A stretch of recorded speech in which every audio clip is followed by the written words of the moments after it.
ये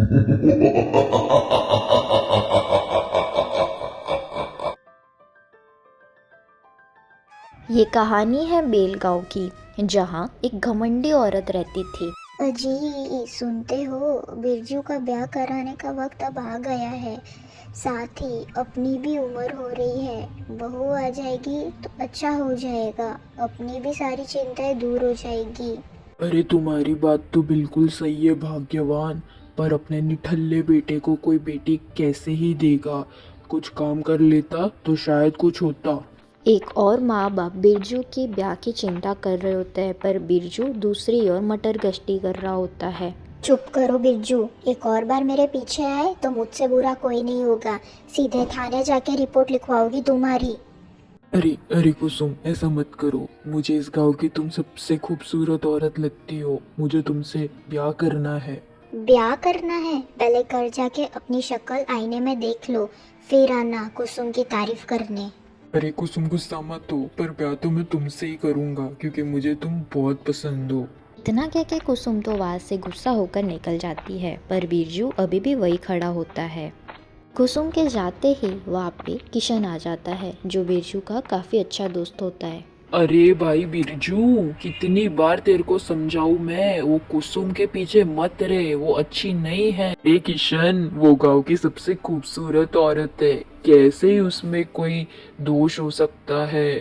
ठीक है, तो तुझे वापस से एक बार याद करवा दूं। कुसुम एक साधारण सी औरत नहीं है, उसके ऊपर चुड़ैलों का साया है। साथ ही वो गांव में कई बार काला जादू करते हुए पाई गई है। अरे काला जादू, ये सब कुछ नहीं होता। चुड़ैल वगैरह आज के जमाने में नहीं होते, और शादी तो मैं कुसुम से ही करके रहूंगा क्योंकि वो इस गांव की सबसे खूबसूरत है और मुझे काफी पसंद है। बिरजू को किशन की बातें, साथ ही कुसुम का व्यवहार दिल पर काफ़ी चुभ जाता है, इसलिए वो तुरंत ही अपने घर आ जाता है। माँ, मेरी अब ब्याह करने की उम्र हो गई है, मुझे अब ब्याह करना है। और साथ ही मैंने एक लड़की भी पसंद कर ली है अपने लिए। ब्याह? अरे चुप कर, तेरे को लड़की कौन ही देगा, निठल्ले कहीं के। पहले जाके कुछ कमा ले, फिर शादी की बात करना यहाँ पे। ए चुप करो, जब देखो तब मेरे बेटे को डांटते ही रहते हो। और इतने पैसे तो है ही अपने पास की शादी हो जाए। और इतने पैसे क्या ऊपर ले जाओगे छाती पे रख के? बिल्कुल सही बात कही तुमने माँ। मुझे गाँव में कुसुम बहुत पसंद है, वो बहुत खूबसूरत है। मुझे उससे ब्याह करना है। तुम आज ही उसके घर पे जाके उसके पापा से बात कर लो मेरे ब्याह के बारे में। सावित्री अगले ही दिन बिरजू का रिश्ता लेके पहुंच जाती है कुसुम के घर पे। सावित्री अपने पैसों का रौब बताते हुए कुसुम का रिश्ता मांगती है। अरे देखो बहन जी, हमारे पास इतने पैसे नहीं है कि हम हमारी बेटी का ब्याह तुम्हारे बेटे से करवा सके। अरे तुम्हारी किस्मत काफी अच्छी है कि तुम्हारी कुसुम की शादी हमारे बिरजू से हो रही है। मुझे कुछ भी नहीं चाहिए, बस तुम तुम्हारी लड़की का ब्याह मेरे बेटे से करवा दो। सावित्री बिरजू का रिश्ता कुसुम से तय करके ही वहाँ से निकलती है, और अगले कुछ ही दिनों में बिरजू और कुसुम की शादी हो जाती है। बिरजू तो काफ़ी खुश हो जाता है शादी से, क्योंकि उसे कुसुम काफ़ी पसंद थी। पर कुसुम को अभी भी बिरजू के ऊपर काफ़ी गुस्सा आता है, और वो इस शादी से बिल्कुल भी खुश नहीं थी। उस रात कुसुम और बिरजू आराम से कमरे में सो रहे होते हैं। कुसुम रात के अंधेरे में बड़ी सावधानी से घर के बाहर निकल जाती है। कुसुम घर से बाहर निकलते तुरंत ही जंगल की ओर चलने लग जाती है। बाहर ही किशन खड़ा होता है और वो कुसुम को जंगल की ओर जाते हुए देखता है। किशन तुरंत ही कुसुम का पीछा करता है, और धीरे धीरे वो भी जंगल के रास्ते कुसुम के पीछे पीछे चले जाता है। देव आदिदेव, मैंने तुम्हें काफी बलि दे दी है, बस अब एक आखिरी बलि की बारी है। और ये बलि देने के बाद मैं सर्वश्रेष्ठ हो जाऊंगी, पूरी दुनिया पे राज करूंगी। किशन कुसुम को पीछे से देखकर काफी डर जाता है। उसे अब यकीन हो जाता है कि कुसुम सच्ची में एक चुड़ैल है। वो तुरंत ही वहाँ से भाग जाता है बिरजू के यहाँ पे, और बिरजू को आगे सब कुछ सच सच बताता है। किशन, तुम होश में तो हो? इतनी रात को कुछ भी बकवास किए जा रहे हो। और कुसुम कुसुम तो आराम से अंदर सो रही है। अरे बिरजू, मैं सच कह रहा हूँ, मैंने भाभी को अभी जंगलों में काला जादू करते हुए देखा। वो भाभी नहीं थी बल्कि एक चुड़ैल थी। और अगर तुम्हें मेरी बात झूठ लग रही है तो अभी के अभी कुसुम भाभी को बाहर बुलाओ। बिरजू और किशन एक दूसरे से बात कर ही रहे होते हैं, तभी पीछे से कुसुम आ जाती है। अरे किशन भैया, क्या हो गया? इतनी रात को आप हमारे घर पे? सब कुछ ठीक तो है ना? हाँ हाँ भाभी, सब कुछ ठीक है। मुझे बस थोड़ा सा काम था बिरजू से। मैं कल आता हूँ। इतना कह के किशन वहाँ से निकल जाता है। अजी, क्या हो गया था ये किशन को? इतनी रात को अपने घर आया था, क्या काम था इसको? अरे पता नहीं किशन, लगता है पागल हो गया है। छोड़ो, जाने दो उसे। चलो अंदर सो जाते हैं, काफी देर हो चुकी है। अगली सुबह। बहू, ओ बहू, कितनी देर और सोओगे? चलो जल्दी से आओ, काम करो। मैंने काम वाली बाई छोड़ दी है, आज से सारे काम तुम्हें ही करने हैं। उस और कुसुम आराम से सो रही होती है। उसे ये नहीं पता होता कि बाहर शांति देवी गुस्से से आग बबूला हो चुकी है। क्या है यार इस बुढ़िया को, शांति से सोने भी नहीं दे रही है। रुको, अभी बाहर जाती हूँ और इसे सबक सिखाती हूँ। क्या है माँ जी, इतनी सुबह सुबह क्यों इतना शोर कर रहे हो? मैं शांति से अंदर सोई तो रही हूँ। क्या हो गया इतनी सुबह सुबह आपको? दैया रे दैया, एक तो इतना देर तक सो रही है और ऊपर से बाहर आकर मुझ पर गुस्सा कर रही है।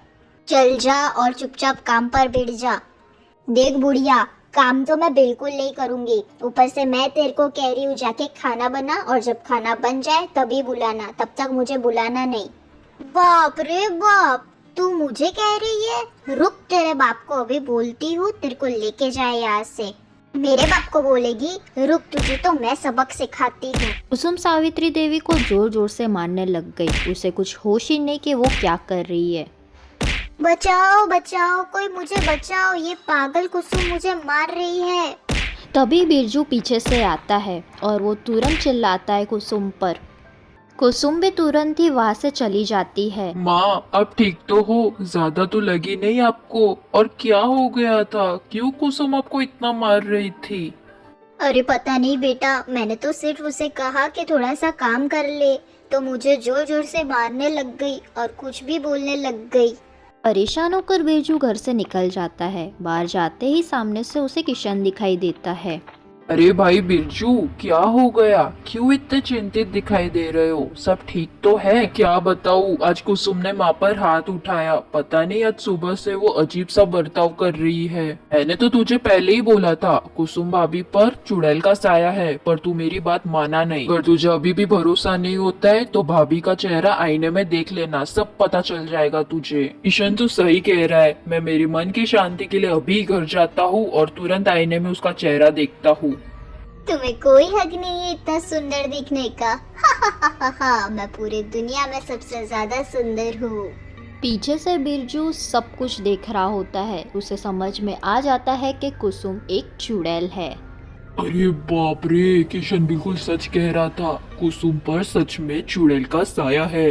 वाह बिरजू, अच्छा हुआ तू सामने से यहाँ पर आ गया। अब मैं तेरी बलि चढ़ाऊंगी और इस दुनिया में सबसे ताकतवर बन जाऊंगी। अरे भागो रे, मेरी बीबी चुड़ैल निकली, कोई बचाओ। बिरजू तुरंत घर छोड़ के भागता है और भागते भागते वो किशन के घर आ जाता है। किशन भाई, मेरी मदद कीजिए, कुसुम तो सच में चुड़ैल निकली। अब वो मेरा पीछा करते करते यहाँ आ जाएगी और वो मुझे मार डालेगी, मुझे बचा लो। भी दरवाजा खटखटाने की आवाज आती है। अरे भैया, आप जल्दी से हमारे घर से चले जाओ, वो चुड़ैल हमारे घर पे आ जाएगी तो हम सबको मार डालेगी। हमारे भी छोटे छोटे बच्चे हैं, हम पे कुछ रहम करो। बिरजू, मैंने तो तेरे को पहले ही कहा था, पर तूने मेरी बात मानी नहीं। अब तेरे साथ हम लोग भी मर जाएंगे। तू यहाँ से चला जा भाई, तू तेरा देख ले क्या करना है। तो किशन भाई, आपकी बात बिल्कुल सही है, मैंने आपकी बात मानी ही नहीं। मैं खूबसूरती में पागल हो गया था। मेरा मरना तो अब तय है, तो मैं अकेले ही बाहर चला जाता हूँ और मर जाता हूँ। रुक जा बिरजू, अगर आज मैंने तेरा साथ नहीं दिया तो दुनिया में दोस्ती का कोई मतलब ही नहीं रहेगा। चल, मैं तेरे साथ आता हूँ। जी, अपने तो छोटे छोटे बच्चे हैं, आप काहे इसकी बातों में आ रहे हो? अपना क्या होगा? वो चुड़ैल किसी को बाकी नहीं रखेगी। कुछ नहीं होगा, तुम अंदर जाओ, बच्चों के साथ रहो, मैं जल्दी आ जाऊंगा। किशन अपने घर के एक कमरे के अंदर जाता है और वहाँ से वो हनुमान जी की मूर्ति लेकर आता है।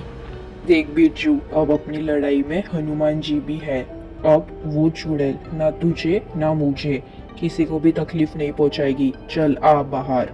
चुड़ैल, हम दोनों अकेले ही बाहर नहीं आए हैं। देख, हमारे साथ स्वयं हनुमान जी आए हैं। अब तेरा इस दुनिया में खेल खत्म। चल, चली जा यहाँ से। बचाओ बचाओ, कोई मेरे साथ जय ऐसा मत हनुमान करो, ज्ञान कोई तो गुण बचाओ सागर, मुझे। जय कपीस नहीं सिद्धि हुनु नहीं, को मुझे उजागर। नहीं जाना है दुनिया छोड़ और के। हमेशा की तरह बुराई पर अच्छाई की जीत होती है और ये कहानी यही खत्म होती है। Thanks for watching, see you soon, till then bye bye.